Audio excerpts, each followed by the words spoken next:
Hi there, I'm Janine Bryant with Easy Rightsizing, and today I'm so excited to be talking to you about tackling your photographs. This is a question that I get all of the time. My clients say, Janine, what do I do with all of my boxes and boxes and boxes of family photographs?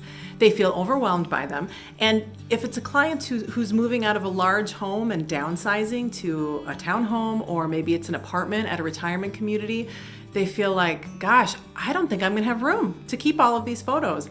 And yet you feel kind of funny about getting rid of family photographs, so you're not really sure what to do. Never fear, I've got some really practical and useful tips that I'm gonna share with you. So stay tuned. We're gonna talk all about how to tackle your photographs. So the very first thing that I want you to do is to get all of your photographs from throughout your house into one place. All right, all of your boxes of photographs, all of your photo albums, even the photos that you have in frames. If you're not intending to display those photos in frames in your new home, then I want you to get those photos out of the frames. We can get rid of the frames, we can donate those out the door and just keep the photos themselves. They take up a lot less room that way. All right, so once we've gathered all of the photos from throughout the house into one spot, now we have an idea of just what we're dealing with, okay? Now we can decide how much we've got to let go of.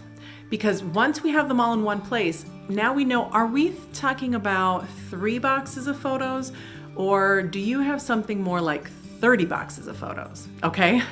And it can seem overwhelming, and so until we really have a good idea of how many photos we have, it's hard to know how many we've got to let go of. So put them all together and then just determine how many boxes of photos do you think you're gonna have room for at the new place. That gives you an idea of just how much you've got to get rid of.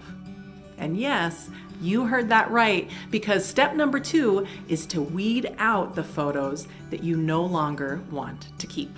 Yes, that's correct. You don't have to keep each and every photo that you have.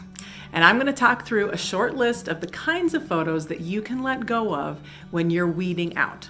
Okay, so the first kind of photo that you can get rid of is duplicates. All right, remember when we used to have film cameras and we'd take them to the drugstore to get developed, and we'd always get doubles so that we could share with our friends?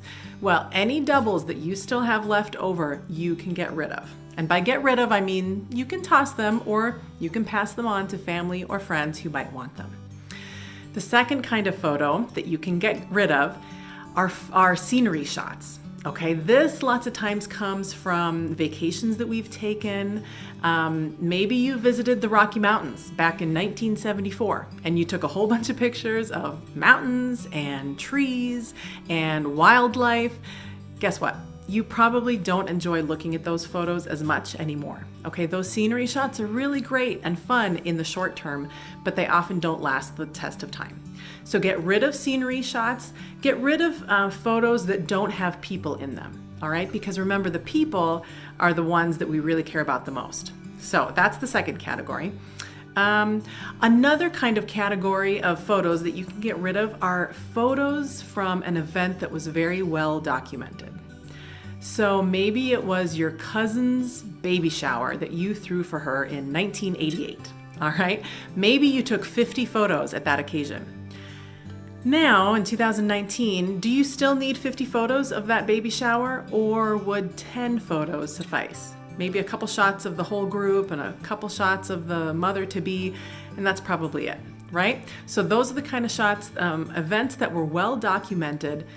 You can let go of the majority of those photos. Another example that I know we struggled with in our family is whenever we went to a parade of any sort, we tended to take photos of each and every float that we saw, right? Those are not the kind of photos that you need to keep in the long term.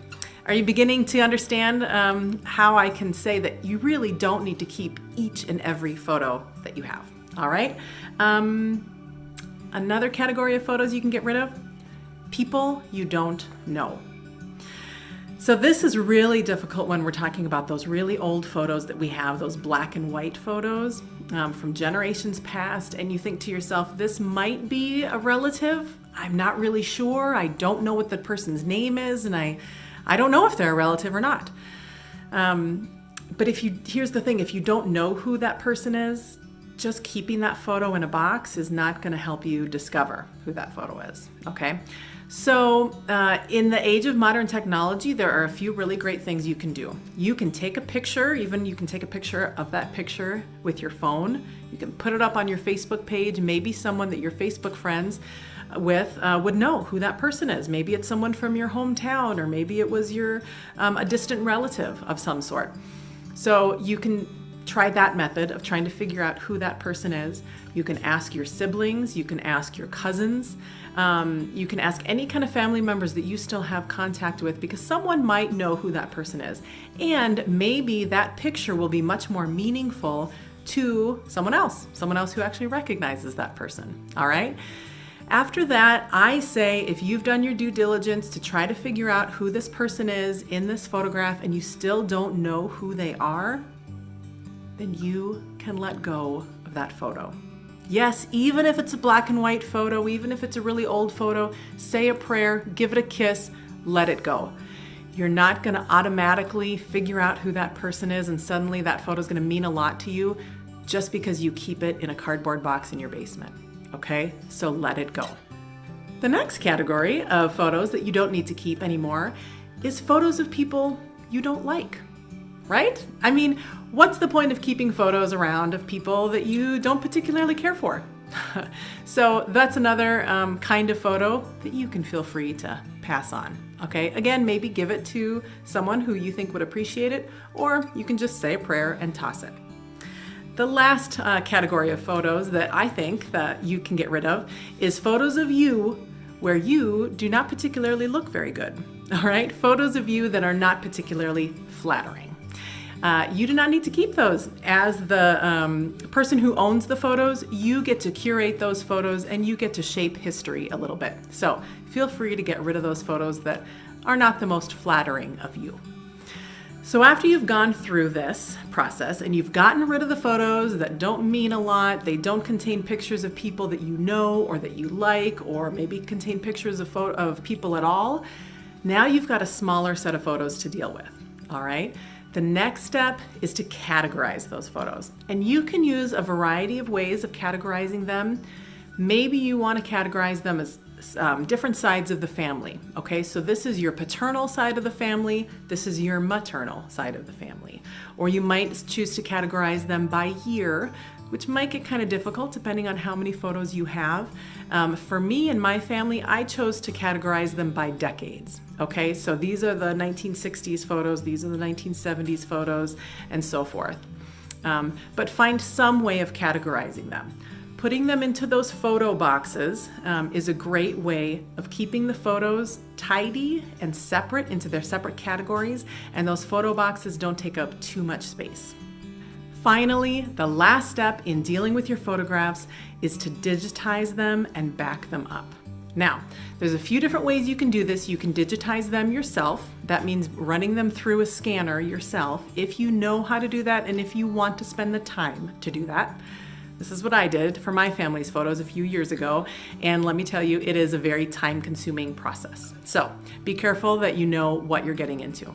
Another option is that you could get them professionally digitized. There's lots of options all around cities across the United States.